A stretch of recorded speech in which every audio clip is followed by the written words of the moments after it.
Trustee process இது எல்லாருக்கும் தேவை. இன்னொன்று எல்லாருக்கும் அது தேவையும் படம் கூட. ஏன் அப்படி நான் சொல்கிறேன்னா, நான் ஒரு எக்ஸாம்பிளுக்கு ஒரு படத்தை சொல்கிறேன். லைக் லவ் டுடே எடுத்துக்கோங்களேன். அதில் வந்து பிரதீப் ரங்கநாதன் ஒரு கான்செப்டை செம்ம அழகாக சொல்லியிருப்பார்.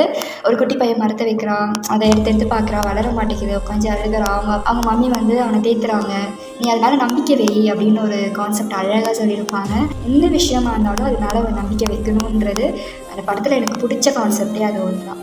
ட்ரஸ்ட்டை நம்ம மேலே முதல்ல வைக்கணும், நம்மளால் முடியும் அப்படின்ற ஒரு கான்ஃபிடென்ட்டை வைக்கணும். அந்த ட்ரஸ்டி ப்ராசஸை நீ வந்து ட்ரஸ்ட் பண்ணும் பொழுதே உனக்கான விஷயங்கள் வந்து நீ எடுத்துகிட்டே வந்துட்டுருக்க. ஸோ அதுக்கு தான் சொல்லுவாங்க ட்ரஸ்டி ப்ராசஸ். இதுக்குள்ளே நிறைய எக்ஸாம்பிள்ஸை கொண்டு வரலாம், நிறைய விஷயங்களை நம்ம தெரிஞ்சுக்கலாம். உங்கள் மேலே வைக்கிற நம்பிக்கையை விட வேறு எதுவுமே பெருசு இல்லை.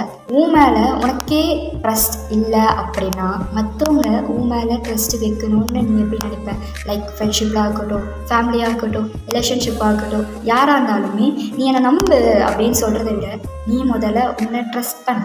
அட்லீஸ்ட் அதை புரிஞ்சுக்கிட்டா அதை உங்கள் லைஃப்லேயும் அப்ளை பண்ணுங்கள். உங்கள் லைஃப் நல்லாயிருக்கும். பாய்.